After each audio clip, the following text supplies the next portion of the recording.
Buenas tardes Claudio, buenas tardes Mauricio, Diana, gracias por coordinar esta actividad en conjunto. Le agradecemos a Claudio y a Juventud en nombre de Diana y Mauricio por su presencia.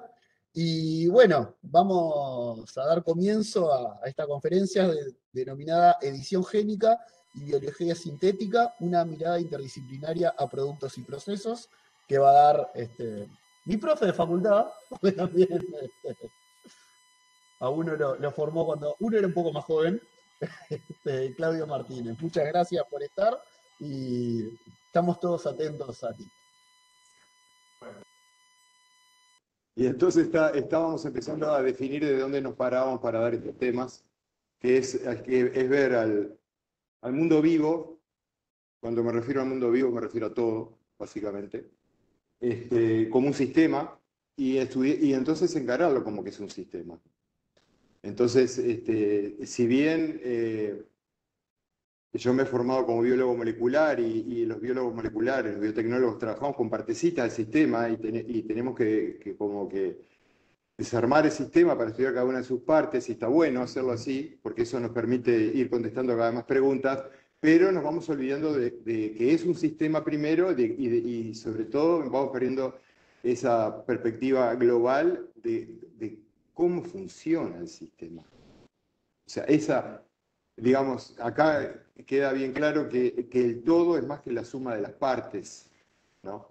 Entonces, como sistema, digo, un sistema biológico, he escrito ahí algunas características que me parecen importantes, ¿no? En primer lugar, que como sistema que es, compartimos una historia que está reflejada hasta en nuestro ADN, una historia de 3.500 millones de años, ¿no? Que empezó lentamente, hasta que en la explosión cámbrica, 650 millones de años más o menos por acá, se empieza a dar la simetría bilateral y todo eso, empiezan a pulular formas y formas y formas y formas. O sea, diversidad, es un sistema hiperdiverso. La vida siempre está buscando más y más diversidad. Compartimos una manera de aprovechar la energía que hay alrededor nuestro, energía química, energía solar, en definitiva. O sea, compartimos un metabolismo. Tanto una bacteria como un ser humano hacemos glucólisis. Dije que compartíamos una genética. El ADN en sí es prácticamente igual en una bacteria que en el ser humano, a nivel molecular. Es más, se puede introducir ADN de bacteria en una planta y queda una planta transgénica. Entonces, hasta ahí hay identidad. Y también en la esfera epigenética, que no voy a definir ahora para no complicar, porque voy a ir después a ese tema. Y me parece que es crucial en todo esto.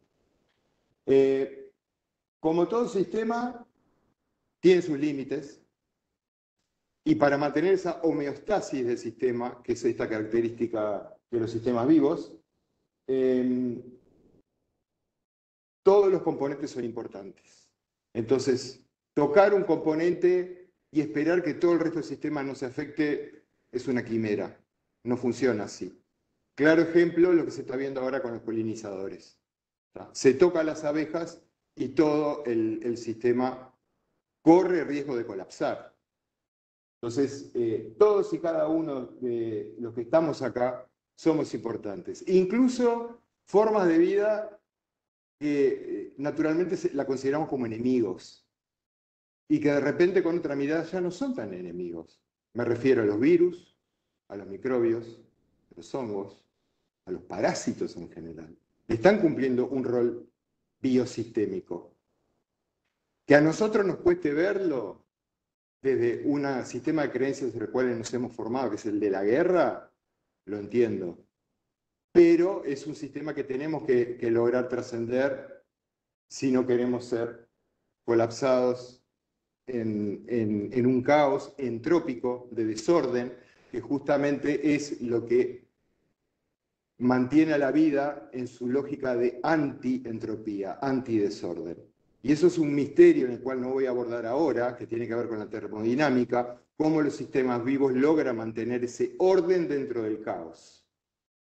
Pero bueno, eso es un poco, digamos, de dónde nos estamos parando. Después, yendo más al detalle, digamos, de las moléculas, ¿no? En esta parte de nivelación, Y como me voy a centrar mucho en todo lo que tiene que ver con la bioquímica del ADN, les presento lo que se llama expresión génica, o que Crick en el año 58 bautizó como el dogma central de la biología moderna. Menudo título, ¿verdad? Y aparte dogma, pero bueno.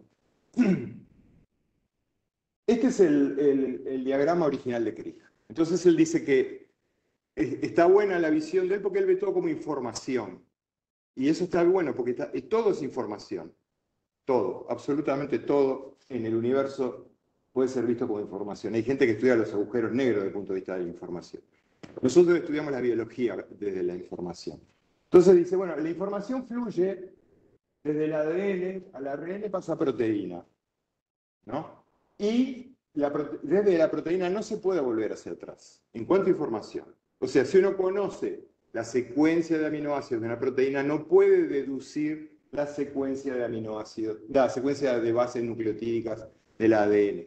O sea que el ADN que se replica se transcribe a ARN, el ARN también se puede autorreplicar, como hace el virus HIV, los retrovirus, por ejemplo, ¿no? Y acá hay un cambio de lenguaje, por llamarlo de alguna manera, en una metáfora simple de texto, de 4 letras a 20 letras, que son los aminoácidos. 4 letras son las bases nitrogenadas, ATGC en ADN, AUGC en ARN.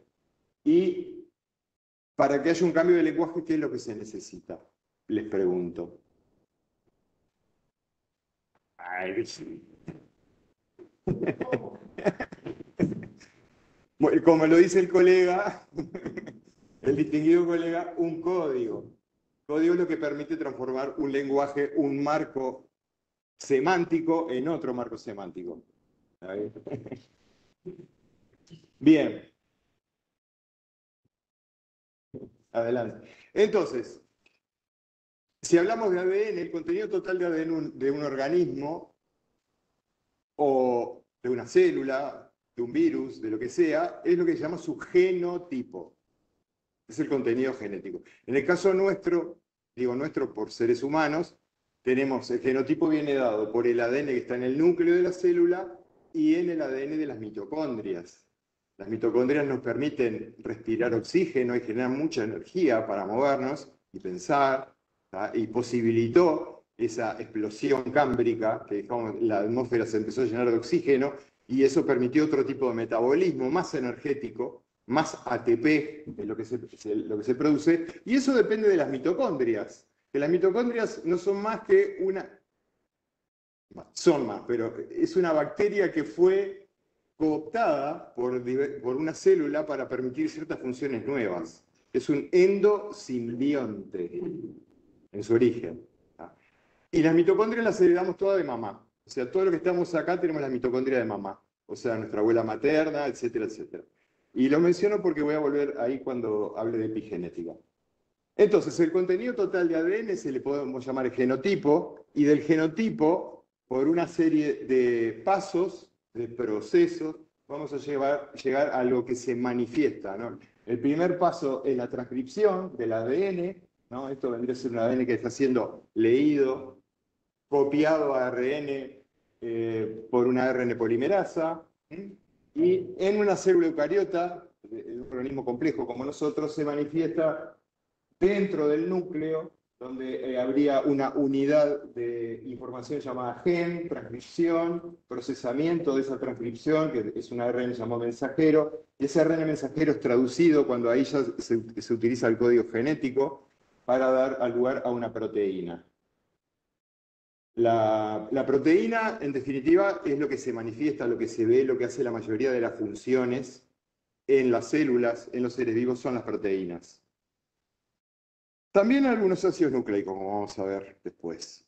Entonces, pasamos de un genotipo a un fenotipo. Feno es manifestación, es lo que se está manifestando, lo que podemos medir, lo que podemos ver, lo que podemos tocar. Eso es el fenotipo, ¿no? O sea, entonces, la apariencia de una persona es su fenotipo. ¿Tá? El peso que tiene esa persona forma parte del fenotipo. La información codificada para que todo eso se manifieste es el genotipo. ¿Me van siguiendo hasta acá? Si tienen alguna duda, por favor, hagan preguntas. De genotipo, un genotipo casi, digamos, podemos afirmar de una manera así general que todas nuestras células tienen el mismo ADN. Esto no es tan así, pero casi que es así, ¿no? Pero sin embargo, tenemos diversidad también en nuestro cuerpo.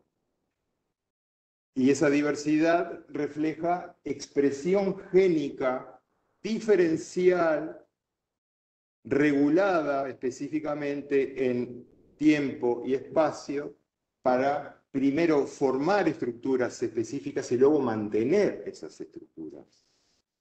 Que un ojo no se convierta pues en un pie. Una vez que se formó el ojo, es ojo para toda la vida. Bien, entonces capaz que ustedes vieron que estaban apareciendo dimensiones biosistémicas ahí al costadito, y es porque para analizar todo esto digamos, bajado esto formalmente, analizarlo desde diversas dimensiones.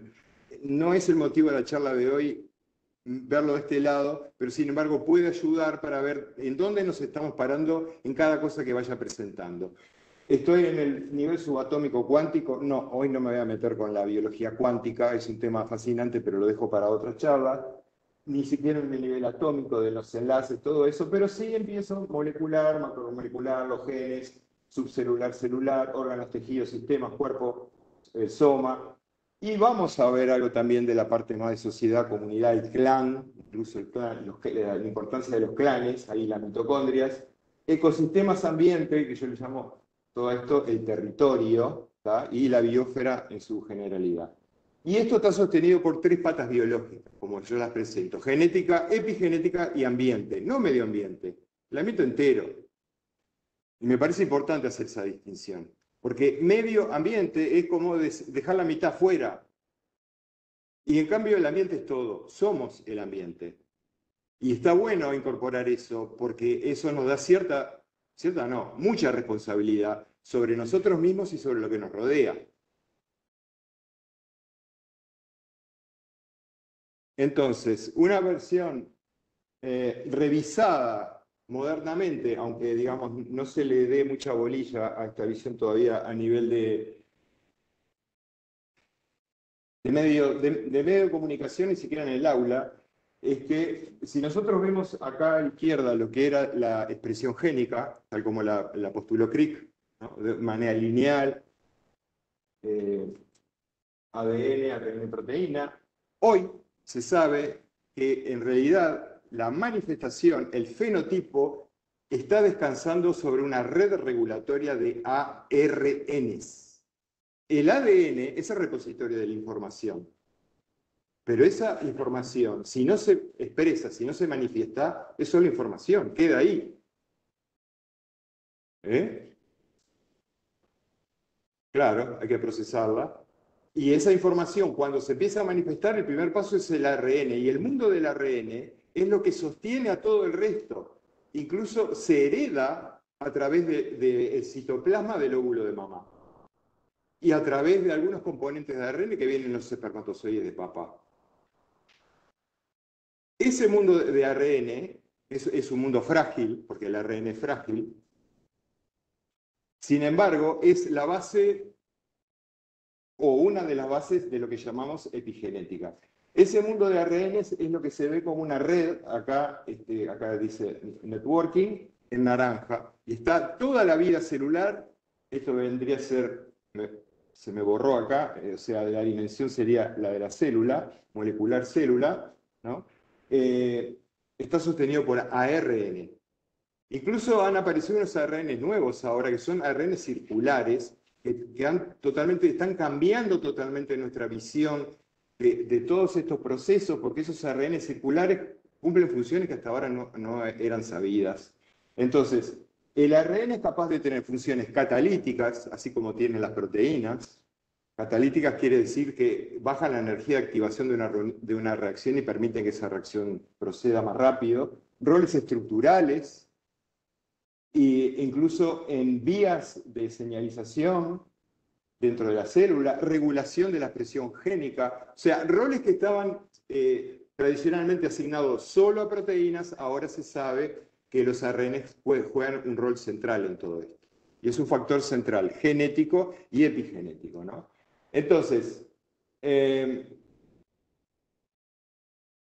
el enfoque reduccionista de mirar dentro de una célula permite reconstruir cosas así que para mí me resultan maravillosas. Ya tengo décadas de andar en la ciencia, y yo recuerdo que cuando empezó a explotar toda la parte gráfica, digamos, y empecé a ver como el potencial, yo me imaginaba que iba a pasar algo así, que íbamos a ser capaces de ver una célula a partir de reconstrucciones hechas por microscopía electrónica y luego ir identificando y sacando las estructuras específicas de cada una de los complejos proteicos y de ácidos nucleicos, y vamos a poder empezar a ver la célula por dentro. Pero esto es una fotografía, vendría a ser. Una fotografía de una célula que está cumpliendo todas sus funciones. Esto es el núcleo, acá está el ADN en azul, el ADN se está transcribiendo, acá están los ARN que están siendo traducidos,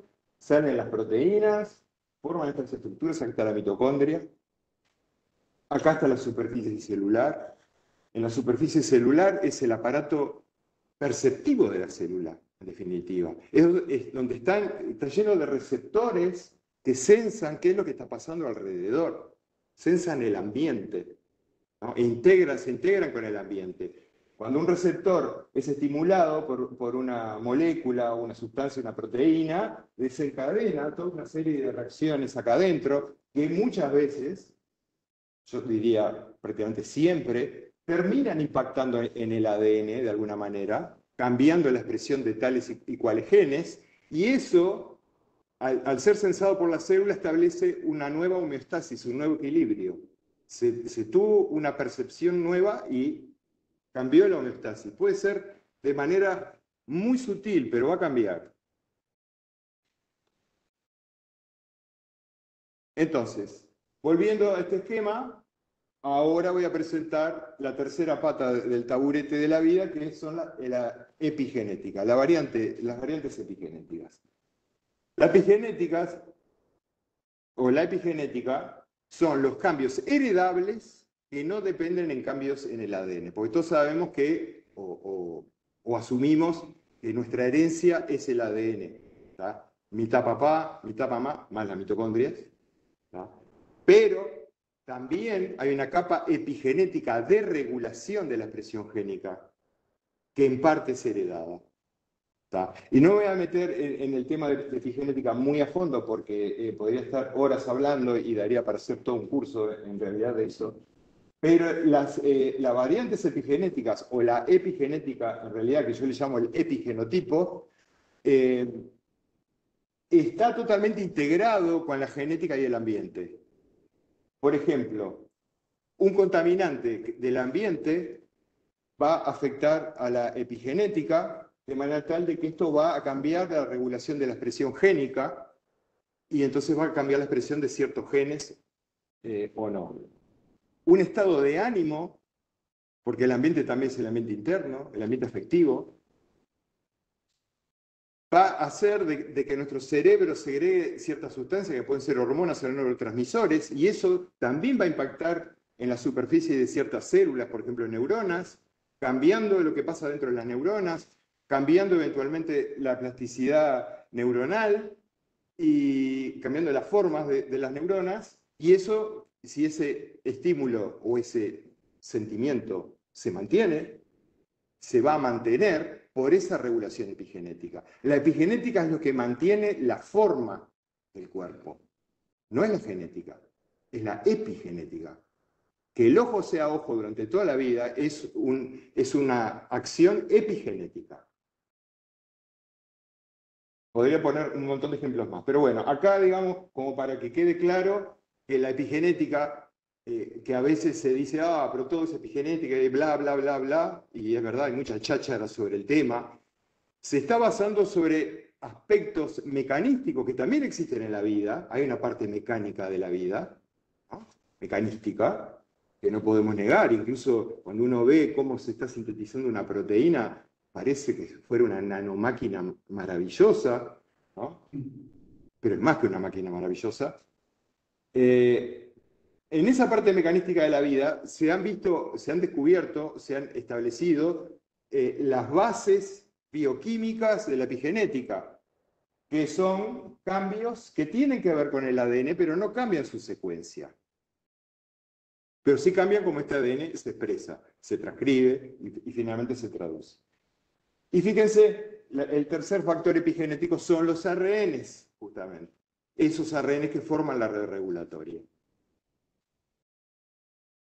¿Tá? Acá están, a ver, si lo vemos desde un punto de vista, acá estamos los cromosomas, eso que siempre hemos visto, que está, tenemos 46, ¿no? Si vamos desarrollando el cromosoma, se empieza a ver acá en naranja el ADN, y el ADN está protegido por estas proteínas llamadas histonas. Entonces, si estas histonas, por ejemplo, son cambiadas químicamente, eso va a impactar en cómo el ADN se expresa. El propio ADN puede ser cambiado químicamente, por ejemplo, por una metilación. Y todo esto son reacciones sencillas, químicas. ¿Y de qué dependen que esto pase o no pase? En primer lugar, de la alimentación. Y entonces, en el resto de la charla, yo me voy a estar centrando para que entendamos de lo que estamos hablando en la alimentación. ¿No? Entonces, doy un curso específico sobre estos temas, se llama Cómo alimentarse bien y vivir en el intento. Lo estoy terminando ahora, la semana que viene, en la Escuela Universitaria de Nutrición, donde vemos toda la parte de esa nutrición. Marcia es alumna, donde estamos viendo toda esta parte desde el punto de vista molecular, pero llevado también al punto de qué está bueno comer y qué para mantener una epigenética sana. Entonces, buena noticia de la epigenética es que es reversible. La genética no es reversible. Cuando que nacimos, nacimos. Pero la epigenética se encarga de enmascarar aquellas variaciones, mutaciones, que podrían ser tan perjudiciales para nosotros que romperían el equilibrio y finalmente llevarían a la muerte. O sea, compensan como una especie de solución tampón, un buffer, compensan esas mutaciones que traemos de nacimiento para que nosotros sigamos vivos adelante. Cada uno de nosotros nace más o menos con 50 mutaciones potencialmente letales. Acá estamos, gracias a la epigenética. Entonces es fundamental mantener la epigenética sana. ¿Cómo hacerlo? Bueno, algo de eso vamos a ver en las próximas diapos.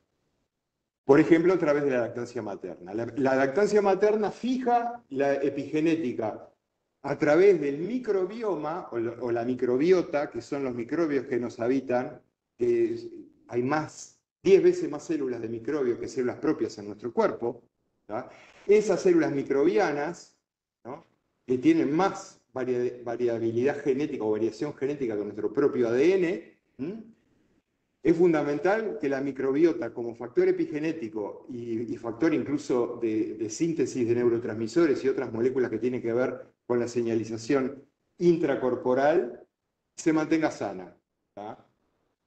Bueno, la evolución ha permitido que el primer o de los primeros fuentes de variabilidad o para fijar esa microbiota sea la leche materna, que ya trae su propio microbio. O sea que heredamos la microbiota de mamá. Heredamos la microbiota de papá cuando nos abrazó y se acercó a nosotros después de nacer. Heredamos la microbiota de la tía cuando recién nació. Y ya tenemos la microbiota de la tía, que la tía familiar nuestra, es parte del clan. Entonces ya el clan empieza a verse como una de esas dimensiones que viene determinada por la epigenética.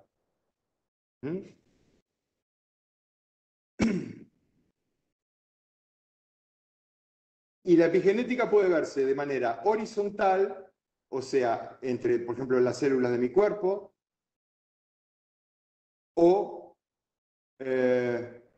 mujeres que han tenido contacto con hombre y el hombre dejó su semen adentro y ese ADN de alguna manera quedó por ahí funcionante, incluso hasta integrado, y entonces eso también cambia la expresión génica.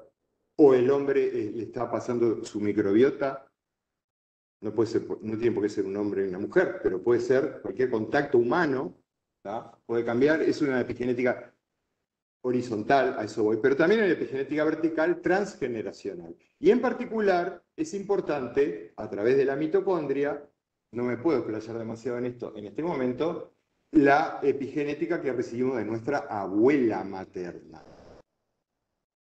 Y esto tiene que ver porque nosotros venimos del óvulo de mamá, que fue formado originalmente fue formado en nuestra abuela materna, o condicionado por la vida de nuestra abuela materna. Pero no me voy a meter mucho en eso. Simplemente como ejemplo de transferencia horizontal génica que cambia nuestra epigenética, les traigo la madreselva. Acá hay un antiviral natural, recontra estudiado por los chinos, que han estudiado la herboristería desde hace mucho tiempo y tienen un montón de trabajos publicados sobre productos naturales que tienen que ver con actividad antiviral. Pero que si bien es una especie invasora, anda por todos lados. ¿Y quién no ha libado la flor de la madreselva? ¿No? Uno tiene como ese recuerdo fijado desde chico, ¿no? De estar chupando la flor de la madreselva, y yo los invito a que lo hagan porque tiene un antiviral natural. Está cambiando la epigenética. Acá está el microbioma, o la microbiota, porque el microbioma es el contenido de ADN de la microbiota, ¿tá? Pero llamo la atención acá que 8% de nuestro ADN es de origen viral. Entonces hay un diálogo constante con el ambiente, hasta el punto de que se integra nuestro propio ADN. Por eso yo digo, es sanísimo tomar agua de mar. Pero ¿cómo? Agua de mar te afecta a los riñones, no sé qué. Bueno, toma poquito, pero si vos hagan la prueba en la playa, tomen un poco de agua de mar y van a estar incorporando la microbiota del mar, el ADN del mar, la información que está en el mar. 8% de esa información en nuestro ADN proviene de los virus. Y si está ahí es por algo, porque está cumpliendo una función. Capaz que todavía no nos damos cuenta mucho de cuáles. Algunas sí se saben. Por ejemplo, el hecho de que seamos organismos placentarios viene de que se integró un virus en nuestro genoma que permitió el desarrollo de la placenta. En fin. La microbiota, a su vez, tiene, a través de su acción en el sistema digestivo, una acción directa sobre el sistema nervioso, estableciendo lo que se llama el eje intestino-cerebro, y modula nuestros estados de ánimo. ¿Ven por qué digo que es importante lo de la dieta? Porque una dieta que mantenga sana la microbiota va a afectar positivamente nuestros estados de ánimo. En particular, hay una rama, hay una subárea disciplinar llamada psicobiótica que estudia aquellos organismos que afectan positivamente o negativamente nuestros estados de ánimo. Y así se han establecido una serie de bacterias que, oh casualidad, la mayoría están en los probióticos como el kéfir y el kombucha, que sintetizan neurotransmisores y en particular la llamada hormona de la felicidad. Esto es muy simplista, pero lo repito porque se dice mucho por ahí, la serotonina, son antiinflamatorios, y en particular en la tierra. Entonces meter la mano en la tierra nos va a proveer de Mycobacterium vaccae, que produce altos contenidos de serotonina. Y por eso la gente que trabaja en los jardines y en la tierra en general es más feliz. Hay una explicación bioquímica para todo eso. Más allá de todo lo importante que es el contacto con la naturaleza, el hecho de hacer tierra, en fin, todo eso. Pero a medida que nos vamos adentrando en la biología, vemos que todo está como diseñado, como que evolucionó hacia mantener una homeostasis que apunta hacia la vida. No hay genes para la muerte, hay genes para la vida. Entonces, el deterioro, las enfermedades, todo eso se da porque hay un desarreglo, una ruptura de la homeostasis. Por eso es fundamental mantener esa homeostasis, ese equilibrio. Si lo llevamos a otra dimensión más, y cuando empezamos a ser conscientes de que estamos compartiendo nuestra información con todos los reinos, animal, vegetal, mineral.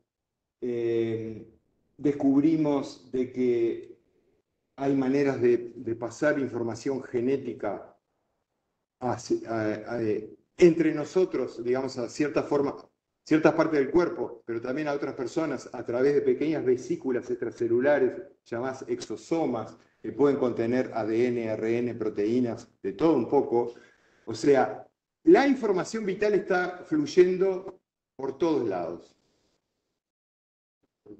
¿Eh? Sí, claro. Esa cosa aquí. Bueno, ¿alguna duda hasta acá? Porque voy a cambiar de tema.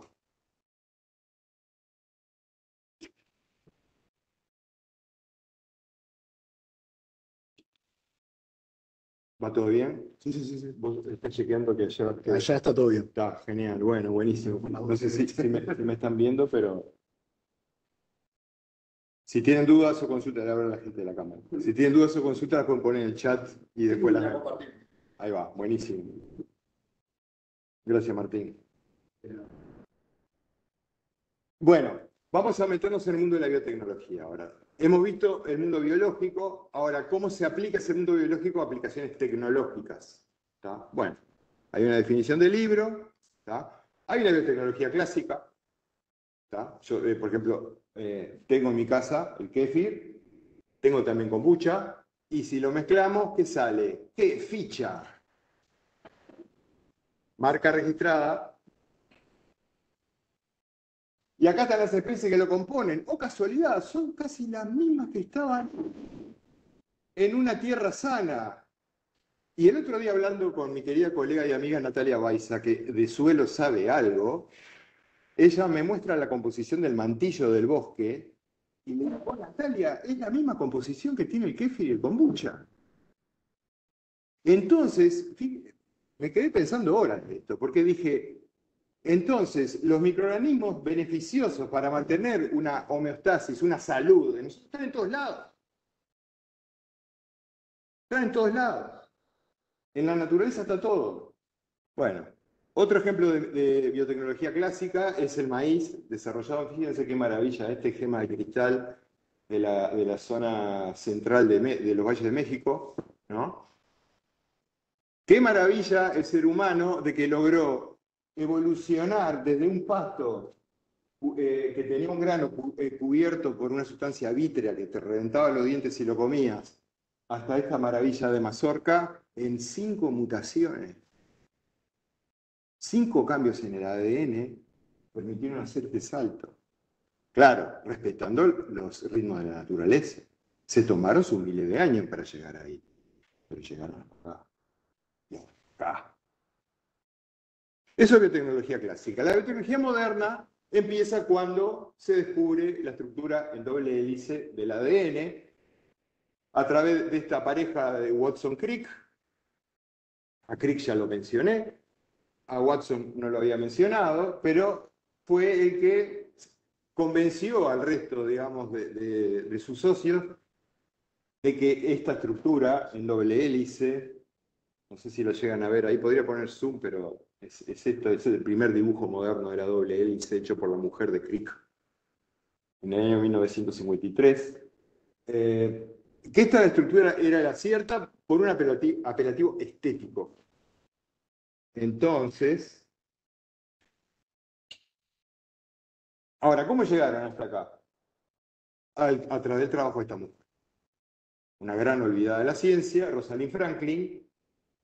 También podríamos estar hablando largo rato de todo lo que pasó entre telones para que Watson y Crick se quedaran con toda la gloria, y Wilkins y el premio Nobel que le hubiera correspondido a ella si no fuera porque murió antes y aparte había sido totalmente radiada y 20 años después, 50 años después recién fue reivindicada porque a través de este experimento maravilloso que tomó ADN dentro de un tubo de ensayo, más o menos como este, y lo irradió con rayos X, sacó estas autorradiografías, que puede ser una radiografía de tórax, pero solo que es de ADN, y generó un mapa de densidad, y eso fue interpretado por Watson y Crick como una doble hélice, dejándola ella aparte. Ella en realidad ni sabía que los otros se le habían robado su resultado.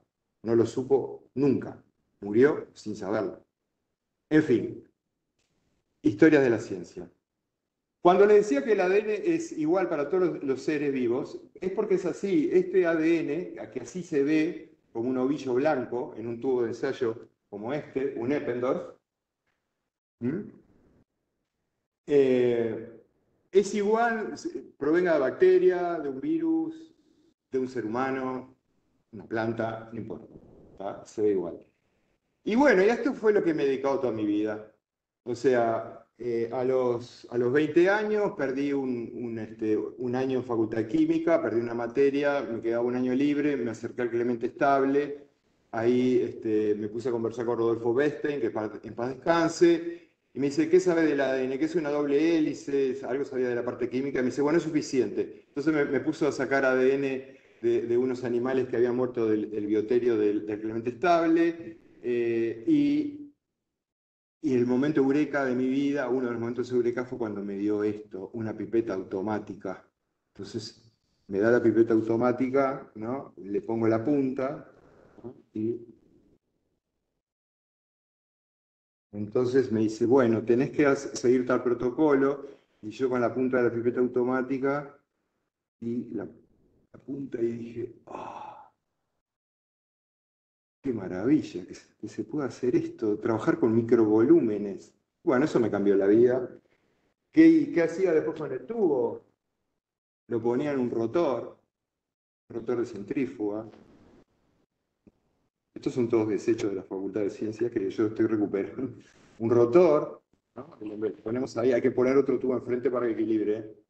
Y esto se pone en una centrífuga, esto gira a miles de revoluciones por minuto, como un rotor casi como turbina de avión prácticamente. Y eso hace que el ADN baje hasta el fondo, tiramos el sobrenadante y nos quedamos con ADN puro. Es bastante fácil sacar ADN. Bastante fácil. Cualquiera lo puede hacer. Ustedes lo pueden hacer en su casa con detergente, alcohol, ¿tá? Y hay videos en internet que lo explican. Y está bueno porque de repente están viendo en un vaso y dicen, ¡pah! Mirá qué cantidad de ADN que tiene este kiwi. No, no lo puedo creer. Bueno, ¿tá? Ahora bien, una vez que sabemos la estructura del ADN, ¿qué hacemos con ese ADN? Bueno, vamos a empezar a estudiarlo, ¿no? Y a través de eso se fueron desarrollando herramientas, que es lo que dio lugar a lo que se llamó como biología molecular y después ingeniería genética, una vez que se empezó a intervenir ya más sobre el ADN, ¿no? Entonces digo, muy rápidamente, una herramienta básica de los años 70 que permitió hacer el bricolagen, como le llamo yo, el bricolage del gen, es estas enzimas, estas proteínas que escanean el ADN y cuando reconocen una secuencia determinada, cortan. Eso abre el ADN y eso permite entonces que se junten después ADN de distintos orígenes, dando lugar a ADN recombinantes o quimeras. Y eso es la base de la ingeniería genética, mezclar unos ADN con otros. ¿No? ¿Me siguieron esta parte? ¿No? Hoy por hoy, entonces, podemos escanear el ADN, leerlo, cortarlo, copiarlo, amplificarlo. PCR, hoy todo el mundo sabe que estamos hablando del Partido Comunista Ruso. No. No, nada que ver. La reacción en cadena de la polimerasa, usada y abusada en los últimos tiempos. Desarrollada por este insigne Mullis, que muere en el 2019. 2019, tengo que decir acá. Esto cambió la biología, cambió la vida a todos. Yo hace 25 años que vengo haciendo PCRs. Porque, bueno, permite que a partir de cantidades infinitésimas de ácidos nucleicos obtengamos una cantidad tal que sea analizable fácilmente en el laboratorio. Si no, de otra manera, era muy laborioso, muy caro, muy peligroso, había que trabajar con mucha radioactividad y cosas así. La PCR cambió la vida, incluso para análisis de diagnóstico, como todos sabemos, ¿no? Es fácil hacer una PCR. Al mismo tiempo estaba este señor que ya en el año, a principios de los 60 había inventado cómo secuenciar una proteína, esos 20 aminoácidos, empecé a leerlo, y le dieron un premio Nobel, 28. Y en el 80 le dan otro premio Nobel porque inventa cómo leer la secuencia del ADN. Hoy todo esto se hace automatizado, y es ahí donde entra este último señor, en esta tríada. Después van a venir otra gente en la edición génica, pero es el que impulsa fuertemente la vida artificial. Y hace unos pocos años atrás genera la primer bacteria hecha de ADN totalmente artificial, hecho en una máquina. ¿Tá? Esto hoy por hoy es muy fácil de hacer. Mandar sintetizar una secuencia de un virus, por ejemplo, y tener el virus completo, sale unos pocos miles de dólares. Para nosotros es mucha plata, pero para otra gente no es nada. Entonces es muy fácil tener ácido nucleico. Claro, sintetizar un genoma humano, bueno, ya ahí ya bastante más complejo, sobre todo porque el genoma humano son cromosomas y además tiene zonas que son difíciles de entrar, como los centrómeros y telómeros, pero eso es otra historia. Pero se sintetiza el ADN de manera sencilla. Entro en la parte más de transgénicos ahora. Habiendo presentado la biotecnología moderna, entro a una de las aplicaciones, que es la de generar organismos mediante estas técnicas de ingeniería genética cuyo material genético ha sido alterado de alguna manera. Lo típico, bueno, y uno de los ejemplos, estos son los organismos genéticamente modificados. Los transgénicos es un ejemplo de OGMs. No todos los OGMs son transgénicos. Y esto es importante. Van a ver por qué. ¿Cómo se hace un transgénico? Implica entonces la introducción de una secuencia de ADN de un organismo en otro, saltando la barrera de las especies, ¿no? Por ejemplo, para hacer una planta transgénica, imagínense soja, maíz, tabaco, trigo. Supongamos que queremos introducir ADN en una bacteria, este ADN se escanea, se corta, se clona, se transforma la célula vegetal. ¿Ven cómo la estrategia de guerra está siempre presente en todos estos desarrollos? Se transforma mediante una pistola génica, a violencia pura, tipo, entra el ADN. Luego se reconstituye esto en un cultivo celular, se empieza a cruzar y finalmente se genera lo que se llama un evento transgénico, que es lo patentado. Ejemplos de eventos transgénicos los voy a mostrar enseguida. Entonces digo, esto es muy sencillo, pero bueno, es para tener claro, digo, una cruza entre dos razas de perro es un transgénico. Y el meme lo responde, y el meme responde que esto sí es un transgénico. Si sacamos una parte genética, una parte de secuencia codificante para una proteína de la tela de araña y la clonamos dentro del ADN de una cabra para que le produzcan la leche y de ahí recuperar esa proteína y hacer chalecos antibalas, bueno, esto sí es un transgénico. ¿No? Los transgénicos que hay en Uruguay, los más conocidos, no son los únicos. Vegetales, estamos hablando acá, porque animales no hay ninguno aprobado en Uruguay todavía. No. Ah, tenés razón, hicieron una oveja trans. Claro, está bien, está muy bueno lo que decís, gracias. Que en el pastel hicieron como prueba de concepto una oveja fluorescente, como el gato fluorescente, una oveja fluorescente. Como prueba de concepto, es decir, bueno, podemos hacer animales transgénicos acá en Uruguay. La diferencia es que yo hago acá, y gracias por la anotación, es que estoy hablando de organismos que pueden ser liberados al ambiente.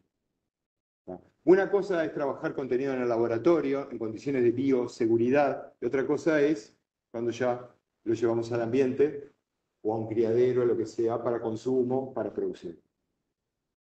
La soja es un ejemplo, se hizo en el origen resistente a herbicidas, en particular glifosato, era que se puso de moda en ese momento, era que estaba de moda, y encima nos lo querían hacer pasar como que era inocuo, entonces qué bárbaro, pero bueno, ahí apareció la soja RR, Después apareció el maíz insecticida, o sea que en todas y cada una de sus células está expresando proteínas tóxicas para ciertas larvas, de lagarta, por ejemplo, larvas de insectos, o sea, para las plagas. ¿Ah? Y si no, ahí va. Entonces, acá lo que estamos viendo son los nombres de los eventos y las construcciones que tiene cada uno de esos eventos. Eso es lo que se llaman cassettes transgénicos, que se meten todo esto, cada uno de estos, así en la planta. Entonces, acá lo que vemos es, por ejemplo, los genes de interés, que son los que codifican para los rasgos que se quieren manifestar en la planta. ¿Buscando qué? Buscando un manejo más confortable a nivel de campo, ¿no? Porque claro, si vos haces un monocultivo y encima le echás toneladas de herbicida, bueno, mata a todo lo que hay por ahí y solo tu planta resistente crece. Esa es la idea que está de base. No era la idea ni producir más, ni hacer alimentos más económicos, ni nada, que después vamos a desconstruir un poco esa narrativa, ese discurso, pero esa era la idea que estaba atrás. Ahora, ¿qué pasó? Estrategia de guerra. Pasó lo que pasó con los antibióticos. Dale tanto un antibiótico a una persona que al final se generan bacterias resistentes al antibiótico. Porque así genera la vida. Si un impulso se viene repitiendo, la vida va a buscar la manera de darle la vueltita a eso y generar una resistencia. Entonces empezaron a aparecer hierbas vegetales resistentes a los herbicidas. Hay decenas ahora de ellos. Y empezaron a aparecer insectos resistentes al insecticida, a la proteína tóxica. A veces se da de manera genética, a veces se da de manera epigenética, que también es transmisible. Por lo tanto, se genera resistencia a nivel de campo. Entonces, ¿qué ha hecho la industria para responder a esto? Apilar sobre una misma planta varios de estos cassettes. Son los que llaman eventos apilados. Así hay maíces ahora que son resistentes a 6 herbicidas y que codifican para 3 proteínas diferentes tóxicas. O sea, más de lo mismo. Y esto me parece que está bueno resaltarlo porque es un poco la apuesta de la tecnología es vamos a solucionar los problemas generados por nosotros con más tecnología. Con el mismo encare, la misma estrategia, pero doblada. Vamos a doblar la apuesta. ¿Tá? Y van a ver que esto se repite en otras cosas. Bueno, esto es como analizamos nosotros en el laboratorio, no viene al caso. Ya mencionaron que trabajamos con la Intendencia de Montevideo y Paysandú. Y esto, la parte de transgénicos viene dada por un contexto geopolítico. ¿Tá? Entonces, es un problema complejo que hay que abordar de manera interdisciplinaria. No es solo desde el punto de vista biotecnológico, biológico, agronómico. Está el aspecto cultural, está el aspecto de salud, está el aspecto ecológico, está el aspecto productivo, está el aspecto económico, está el aspecto político. Y lo que domina o predomina, digamos, desde antes es lo geopolítico. Se asigna un rol a ciertas zonas del planeta para que hagan determinadas cosas. Entonces, ¿qué es lo que no ves, Diana, de ahí?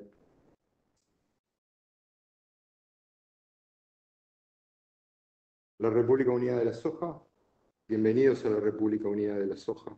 Así nos bautizó una gran compañía, que no importa el nombre, hace ya casi 20 años, asignó a esta zona del planeta el rol de producir esta commodity. ¿Para qué?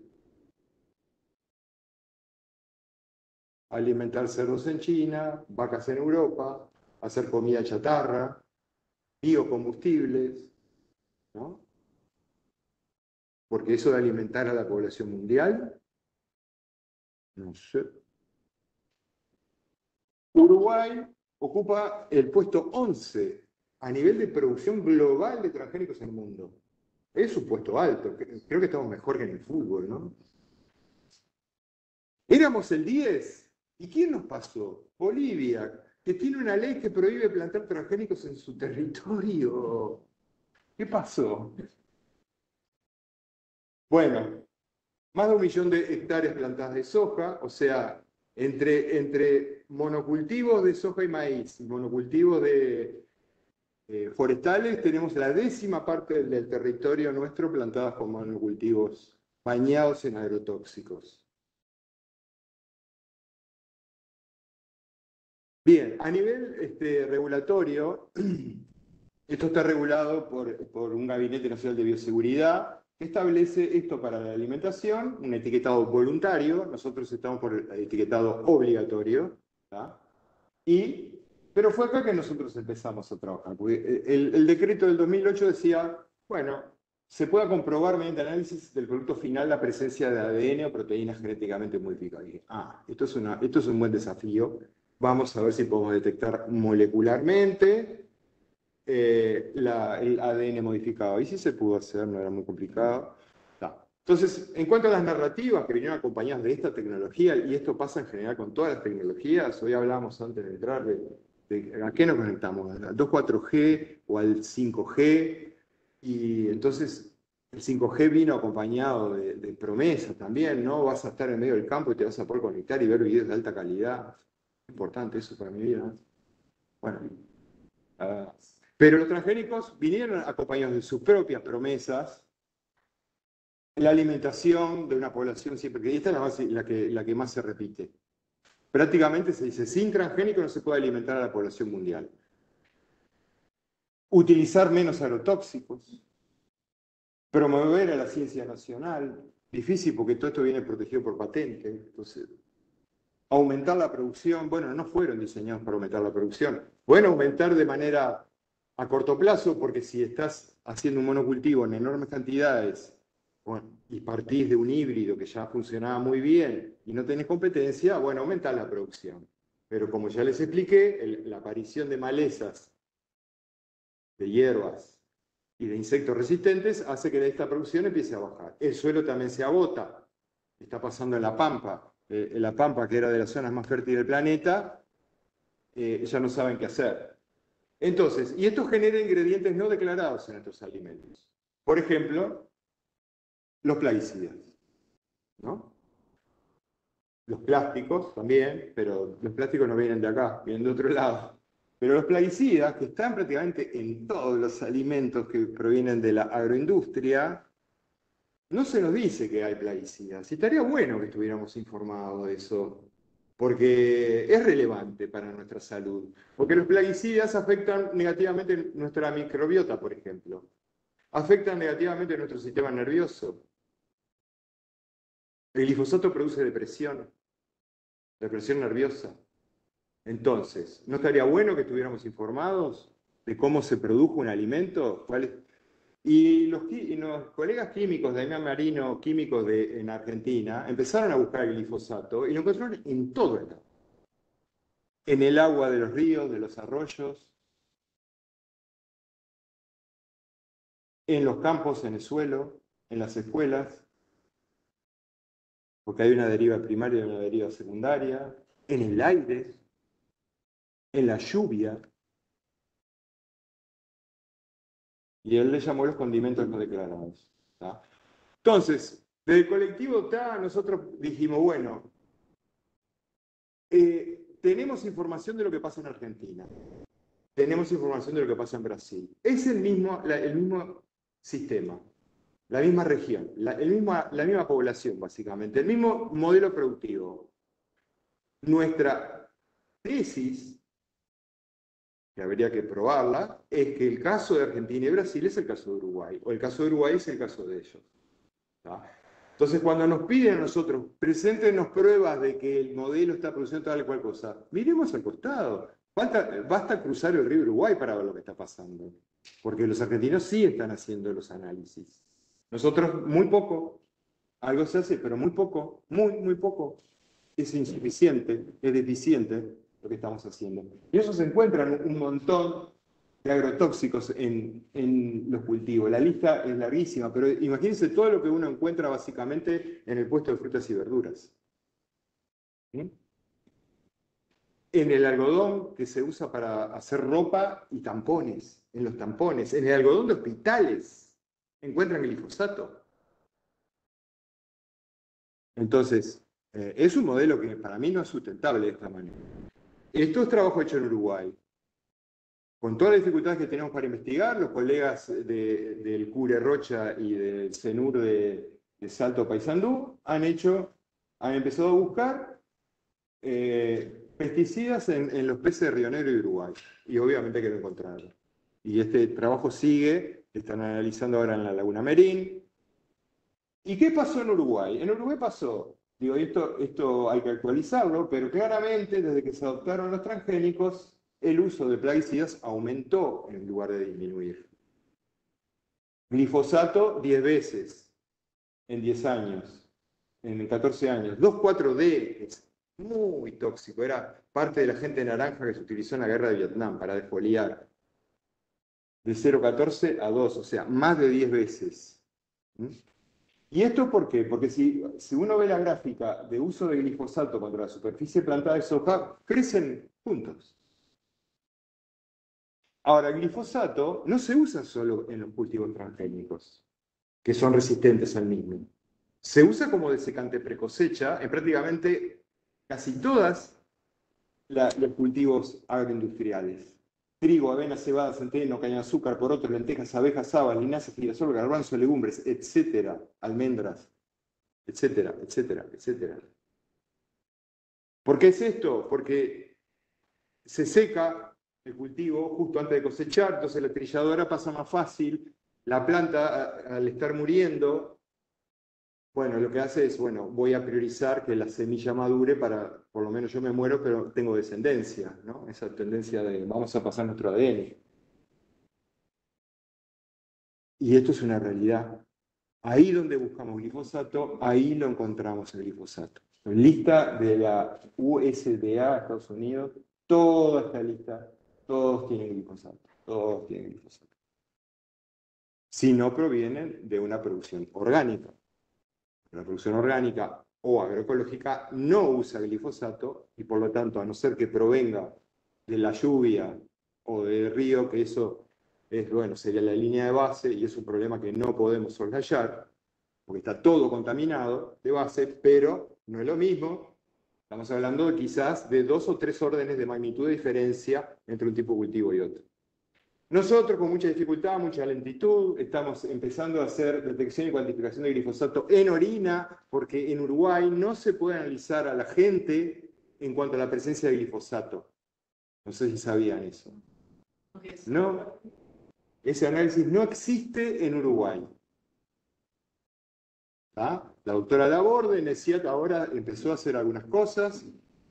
Nosotros hace ya unos 3 años que ya tenemos estos resultados preliminares.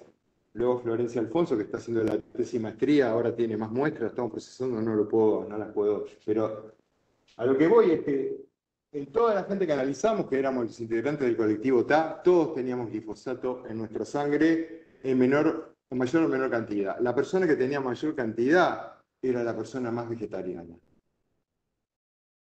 Por semillas, no siempre orgánico, pero las semillas que compraba, el arroz integral, si no es orgánico.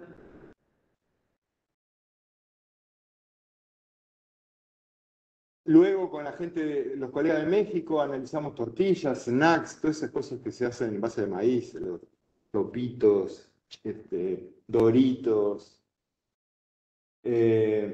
Y encontramos en un 82% de las muestras analizadas secuencias transgénicas, y de ese 82%, el 50% tenía glifosato, el producto que está en la góndola. Yo no estaba hablando del grano que uno compra crudo, sino lo que está en la góndola, dentro del paquete, tiene glifosato.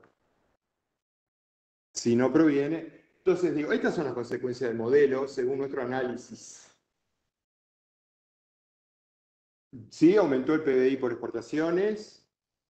Sería bueno ver hacia dónde va ese dinero. Mayor uso de plaguicidas, pérdida de biodiversidad, soberanía y seguridad alimentaria amenazadas, desaparición de polinizadores, contaminación de miel y alimentos, consecuencias transgénicas de ADN y plaguicidas, contaminación de cursos de agua, aire, suelo, aumento de enfermedades crónicas no transmisibles. Ahí tenemos que poner un signo de interrogación, porque no hemos podido hacer la la relación causal, y va a estar difícil eso porque no podemos hacer experimento con humanos, así no. Pero claramente hay una correlación. Tenemos la correlación, tenemos el mecanismo de acción, pero no podemos hablar de causalidad, no es aceptado todavía. Y hay intoxicaciones por derivado y un mal uso de la tecnología. Hoy escuchaba el caso de este trabajador de arroz, Julio de los Santos, ¿tá? Que, bueno, lo mandaron a trabajar mal, en malas condiciones, lo bañaban en glifosato el tipo y tal, y terminó muy enfermo. Había una pregunta. Con respecto al glifosato, ¿cuál es el criterio de caducidad? ¿Cuándo deja el producto más derrociado? ¿Cuándo deja de cuándo caduca? Claro. ¿Cuándo se degrada, digamos? Bien. La vida media. Es variable. Es variable. En ciertas condiciones se degrada rápidamente. Ahora, ¿qué pasa? Se degrada un producto que es más tóxico, el glifosato, que es el AMPA. Entonces, ya ahí estamos en problemas. Y el AMPA es bastante persistente. Pero el glifosato, no me metí en esos detalles, digo que fue patentado como destapacaños y después como antibiótico. Afecta fuertemente a nuestra microbiota.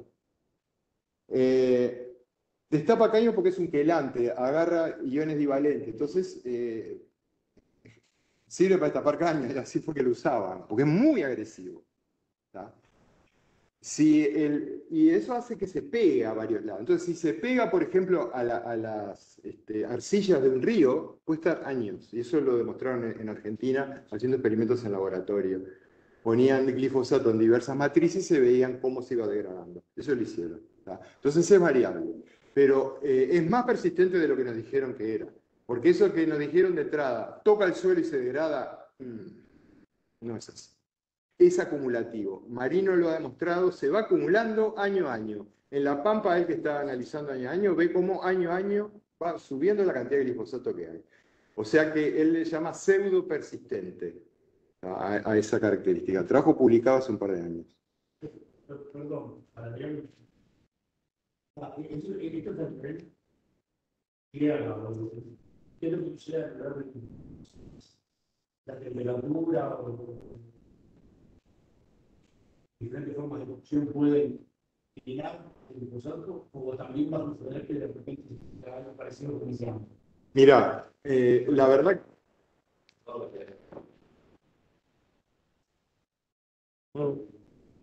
Puede ser, sin embargo, el hecho de encontrarlo en alimentos ultraprocesados nos hace pensar de que no se verá del todo, Mauricio.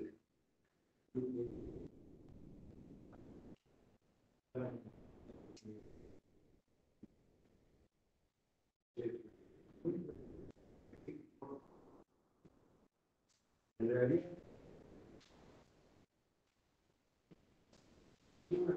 es un médico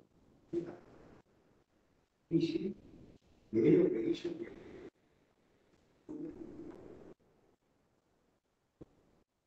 el uso del transgénico a una civilización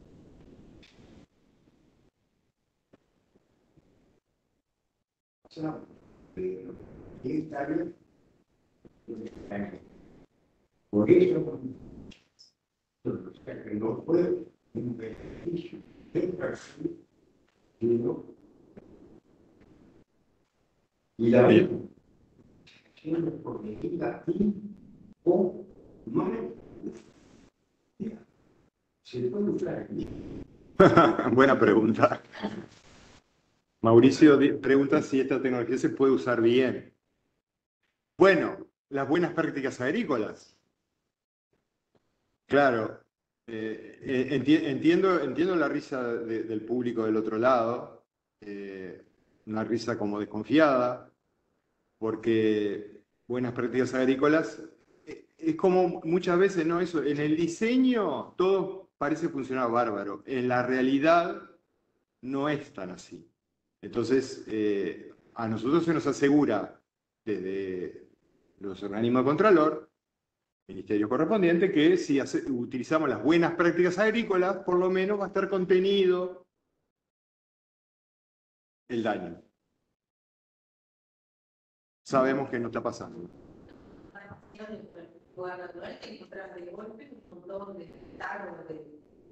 Tal cual. Siempre se usaron pininos, ahí las buenas prácticas son las prácticas, Sí, sin siempre. defender el uso de transgénicos.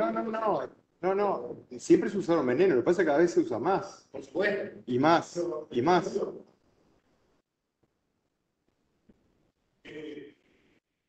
Una parte de dónde se existente, SIDA, De una bacteria.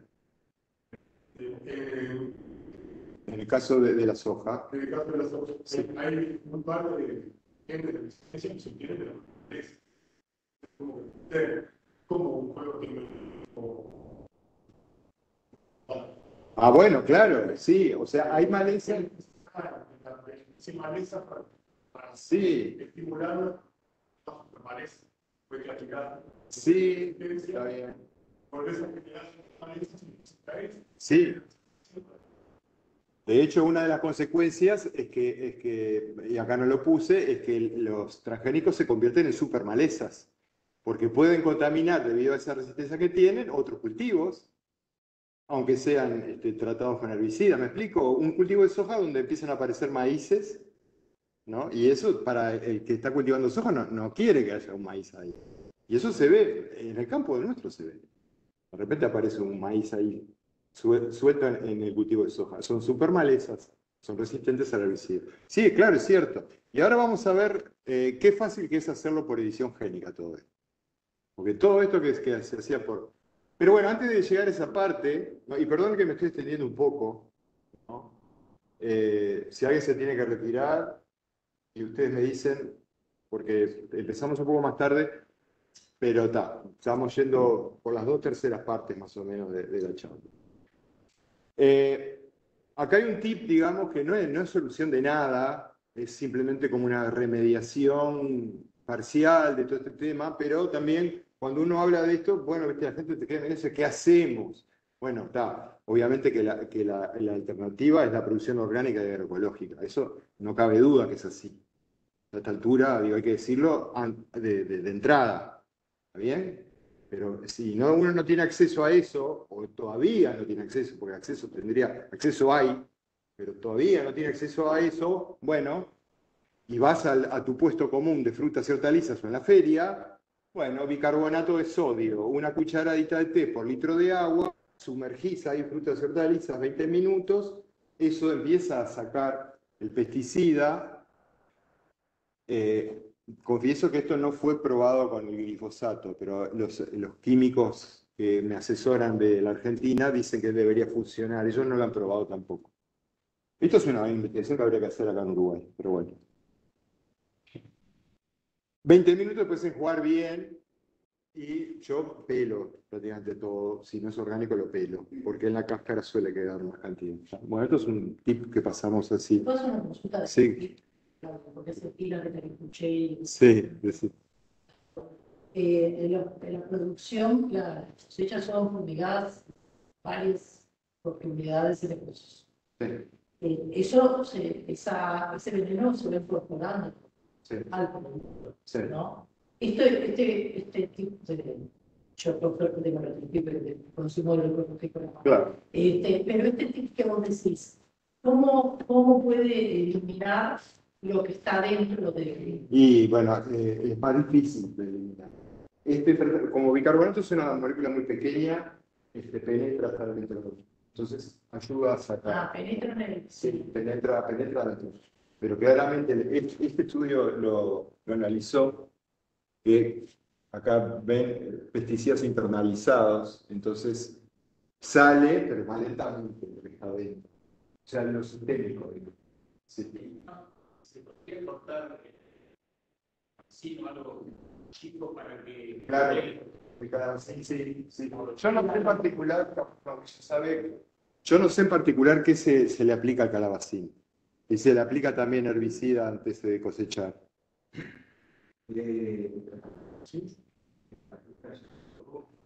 Fungicida. Sí, creo que el glifosato también se utiliza, por más que no es transgénico, pero se utiliza pre-cosecha. Antes y antes de plantar. Sí, sí. Ah. No sé si... Nada con lo que ponga la jabón de plata de bicarbonato y de pasto. Eso no es lo mismo que nada. No, no es lo mismo que nada, pero vas a estar sacando solo lo superficial. Mejor, sí, 20 minutos. Sí, moverlo. Yo lo hago en un balde, tengo un balde para eso. Lo pongo en un balde y ahí lo muevo para que y después lleno el balde de nuevo, 2 veces enjuago. Bueno, terminando con el tema transgénicos, la realidad es que los transgénicos, y si el aspecto económico geopolítico es fundamental, los transgénicos ya fueron. A pesar de que nosotros no nos enteramos, porque acá siguen aprobando eventos a troche y moche, y se nos viene un trigo transgénico, un trigo que además, tendría que tener las diapos ahí, un trigo que además es resistente al glufosinato, 15 veces más tóxico que el glifosato, y que además, como claro ejemplo de las imprecisiones de la ingeniería genética, que a pesar de ese nombre, ingeniería genética, es muy impreciso como técnica, este trigo tiene secuencias de resistencia a antibiótico, 8 metidas en su genoma. Bueno, ellos, los que lo desarrollaron, dicen que no son funcionales. Yo no he visto las pruebas de eso, que no sean funcionales. Pero eso, si se libera al ambiente, se puede recombinar con otro ADN que esté por ahí y generar una resistencia nueva. Entonces estamos liberando resistencia a antibiótico al ambiente. Contaminación genética. Un trigo resistente a la sequía. ¿Es realmente resistente a la sequía? En condiciones reales de campo en Argentina no funcionó muy bien. Y acá lo estamos aprobando y va a aparecer en nuestros panes dentro de poco. Y saben lo que es bastante triste, es que las compañías se han negado a liberar el método para detectar el trigo transgénico. No sabemos cómo detectarlo. No tenemos manera de hacer la PCR para ver el trigo transgénico. A diferencia de Isogemais, que las grandes compañías del norte en algún momento liberaron sus patentes, se pusieron de acuerdo con la Unión Europea y dijeron, bueno, acá están los nichos, acá lo tienen. Porque la Unión Europea, si no, no dejaba pasar nada. La Unión Europea ha ido cambiando sus políticas, ha ido aflojando cada vez más las políticas con respecto a los transgénicos. Se aprueban productos transgénicos ahora sin regulación, como ha sido el caso de las últimas vacunas. Son productos transgénicos. Lo dijeron expresamente, la regulación de transgénicos no va a correr para estos productos. Y eso abrió la puerta para que se empiecen a colar otras cosas. Pero la realidad es esta. Año 2021, número de aplicaciones para autorizaciones de importación de transgénicos nuevos en la Unión Europea, 0. 0. Entonces, ¿qué es lo que nos tienen preparado para después? ¿Qué pasa cuando estamos subiendo, ¿no? Estamos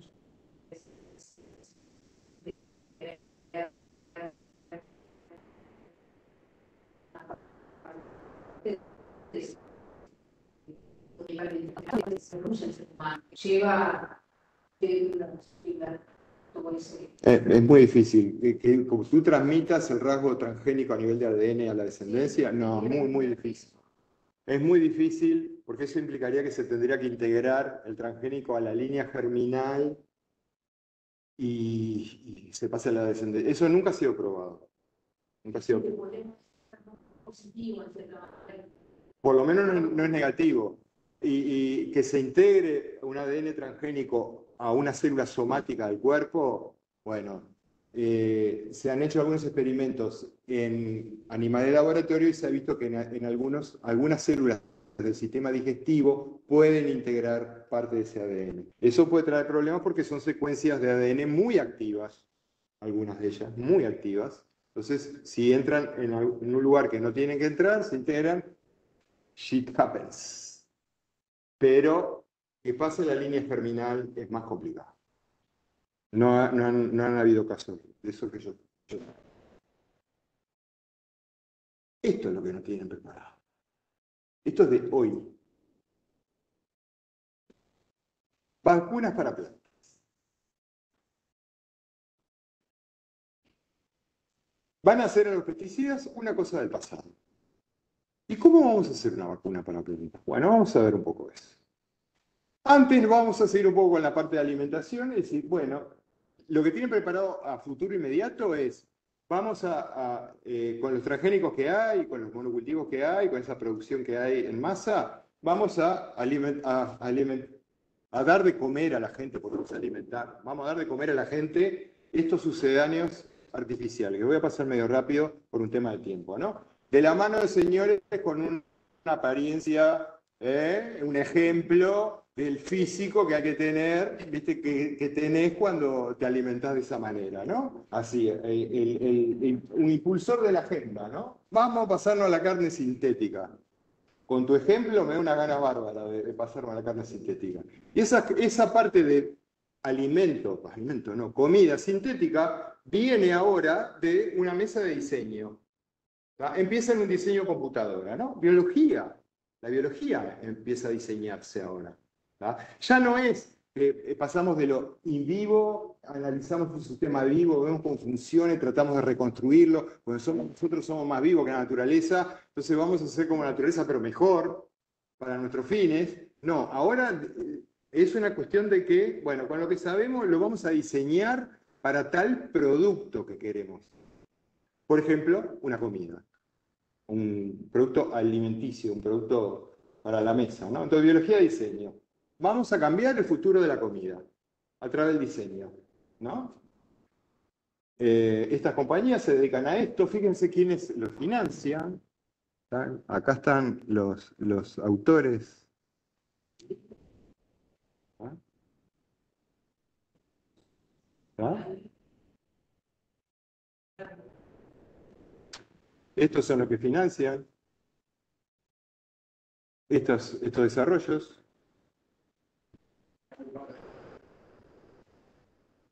¿De qué? Vamos a ir a ese tema. Cambiando el futuro de la comida por diseño. La promesa de las comidas basadas en plantas. Analizar, descubrir, diseñar. ¿No? Entonces tenemos, por un lado, la rama de la carne sintética y por otro lado los sucedáneos vegetales, como la hamburguesa imposible, hasta con un sucedáneo de sangre. Es una leg-hemoglobina de soja modificada genéticamente, transgénica, para que cambie color rojo y parezca sangre. Y eso lo ponen en la hamburguesa. Entonces la hamburguesa parece que tuviera sangrita y no es leg-hemoglobina recombinante transgénica de ingeniería genética que es esta. La soja que hace la masa de esto es soja transgénica con glifosato, porque se analizaron y tienen glifosato. Estas hamburguesas, bueno, perdón. Y la otra rama es la carne sintética. Se toma un cachito de músculo del animal, se lo pasa al laboratorio, se lo amplifica, se lo reconstituye, que es este proceso de acá. Hormonas de crecimiento, factores de diferenciación. Hormonas, factores de crecimiento, cultivo, impresora 3D si querés que tenga esta forma, si no, haces una masa ahí y llega a la hamburguesa. Son productos ultraprocesados. Eso de natural, digamos, yo le veo poco. Y económico. Acá está la hamburguesa imposible, que ha sido aprobada por las escuelas de Estados Unidos para consumo. Luego está la hamburguesa más allá de la hamburguesa, ¿tá? Que esta se vende acá en Uruguay. Esta no se hace con soja, se hace con porotos y no sé qué, pero miren la lista de ingredientes. Es un alimento ultraprocesado. ¿Tá? Bueno, acá podría tenerme más ejemplos. Ahora vamos a la parte de carne sintética. Esto es una empresa israelí. ¿Tá? Cultivamos bifes de calidad directamente de sus células. Qué apetitoso que suena, ¿no? ¿No? O la carne de insectos. De insectos. Hamburguesa de insectos. Tenemos a la Insektenburger alemana, con alto contenido en quitina, que es lo que cubre los insectos, y la quitina, que yo sepa, no es algo comestible. Yo esto no lo vi en el curso, pues lo aprendí hoy. La quitina no se puede digerir, no la podemos digerir la quitina. Entonces digo, ¿de qué alimento me estás hablando? ¿De la proteína que está abajo de la quitina? Bueno, todo bien. Hay pueblos que comen insectos, yo mismo he comido chapulines en México, hay gente que come larvas, que las pasan por el fuego y las comen, todo bien. Son costumbres que hay y son alimentos. Pero hacerlo en masa, en grandes cantidades, para sustituir la carne, ¿no? Como uno de carne, uno comía un buen trozo de carne así, ¿no? De quitina, y la quitina no está buena para nuestra salud, no hay manera de digerirla. Le vamos a pasar el trabajo a nuestra microbiota, eso es lo que yo veo, que nuestra microbiota se va a tener que adaptar para digerir la quitina, ¿no? Y esto ya está, barra de cereales de insectos, sucedáneo de queso con insectos, chisitos de insectos, $16 el paquete.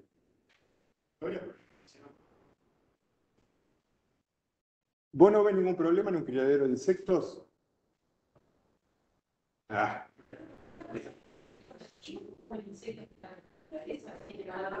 Claro. Por eso debe tener adaptado totalmente a algún tipo como la piscina, Exactamente. Epigenético. Veo que fueron siguiendo la charla, eso me gusta. Pero perdóname, un insecto de criadero no te lo llevo, porque se va a llenar de hongos eso. Tenés que ponerle fungicida, si no se lo comen los hongos. ¿Cómo hace para que un insecto sea orgánico de criadero? No está resuelto ese problema. No lo puedes hacer con los pollos, no lo puedes hacer con las vacas, no lo puedes hacer con las ovejas, lo vas a hacer con un insecto. Y ahora vamos a ver cuáles son otros problemas que tenemos los insectos. Sí.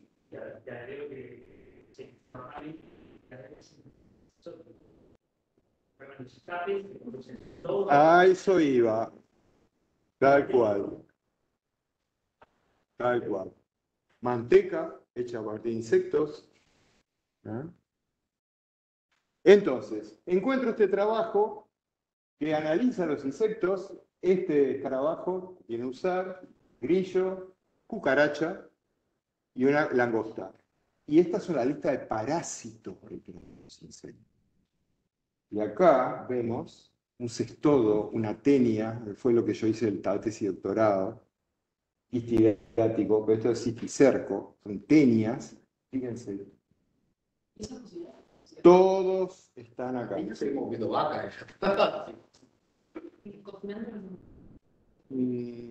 Algunas quistes. Sí, cocinándolo, pero si vos te compras un snack, ¿qué sabes qué tanto lo cocinaron? Sí. No sé.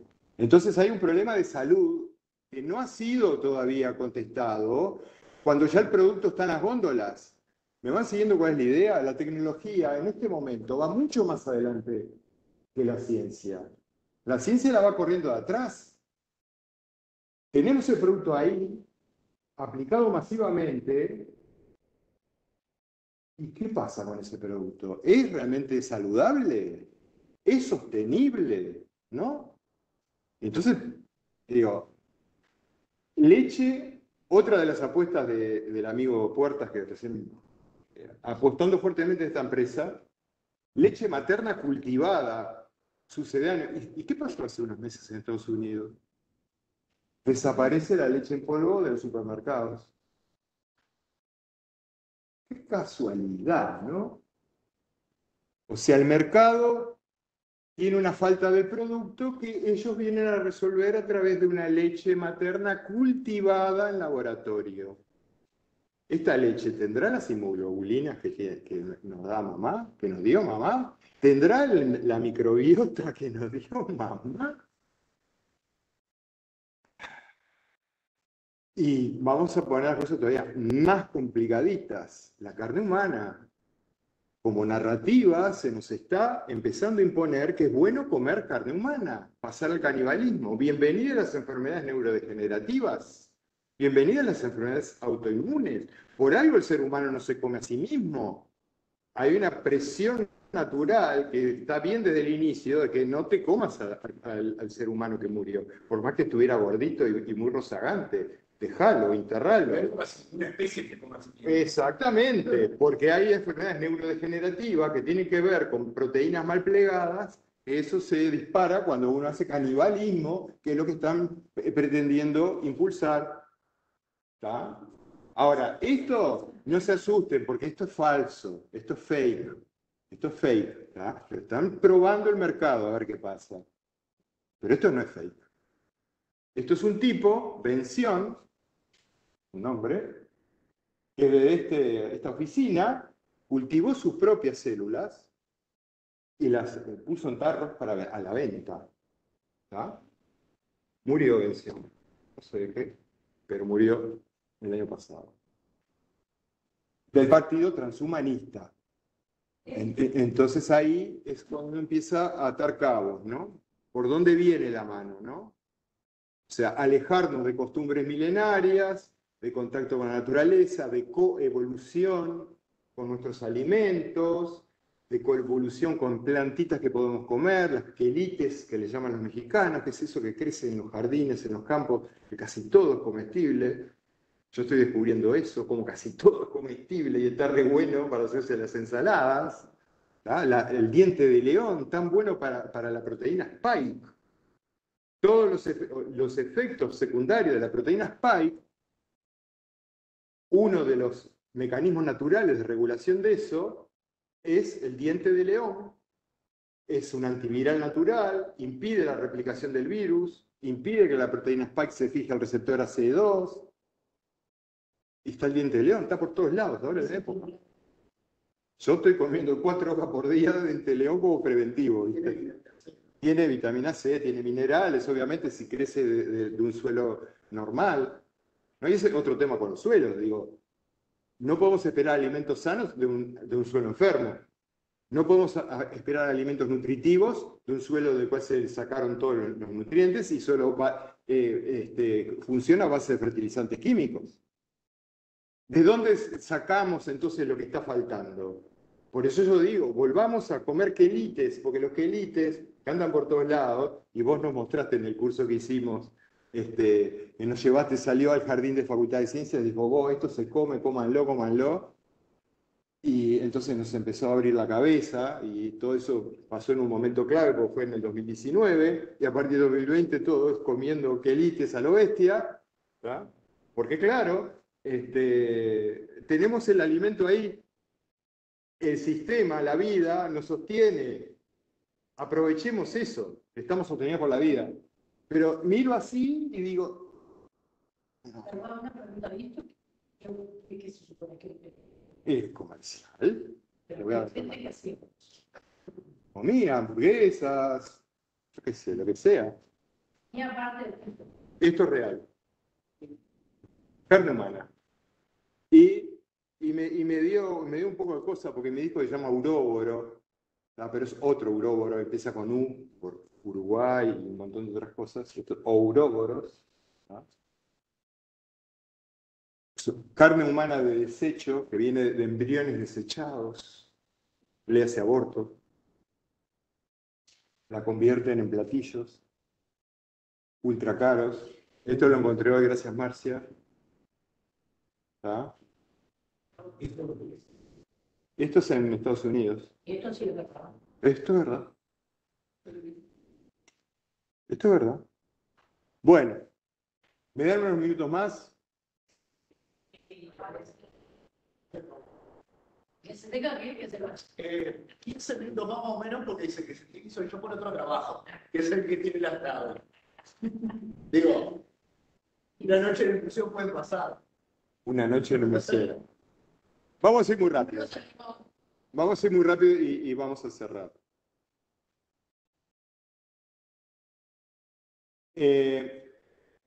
A ver, vamos a arrancar acá. En las nuevas biotecnologías les mostré acá. Están todas estas para ver, pero lo voy a dar rápido. ¿Tá?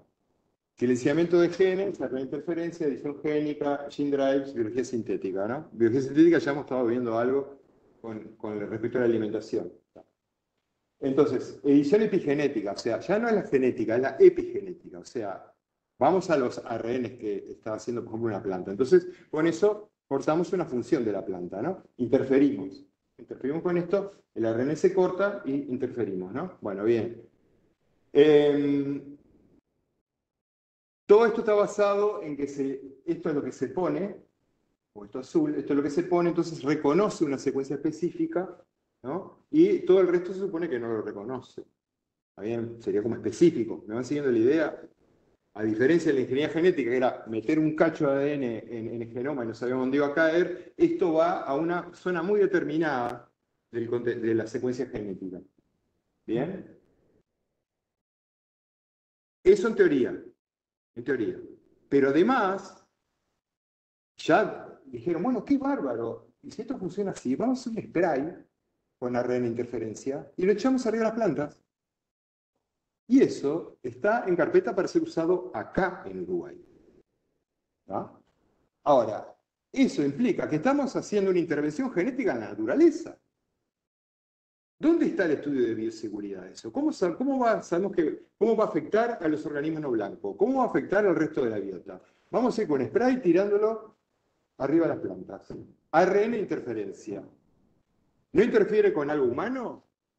¿Qué tipo de cuidados hay que tener? No se sabe. Pero la tecnología ya casi está para ser usada arriba de las plantas. Eso es lo que tiene preparado cuando se terminaron los transgénicos. La vida sintética, no transgénico. Vamos a hacerlo todo desde computadora. ¿Qué tanto? Vamos a diseñar todo en computadora, fabricamos el ADN y de ahí hacemos el ser vivo y nos lo comemos. ¿Tá? Y dentro de la biología sintética hay muchas aplicaciones, biocombustible, diagnóstico, biosensores, terapéutica,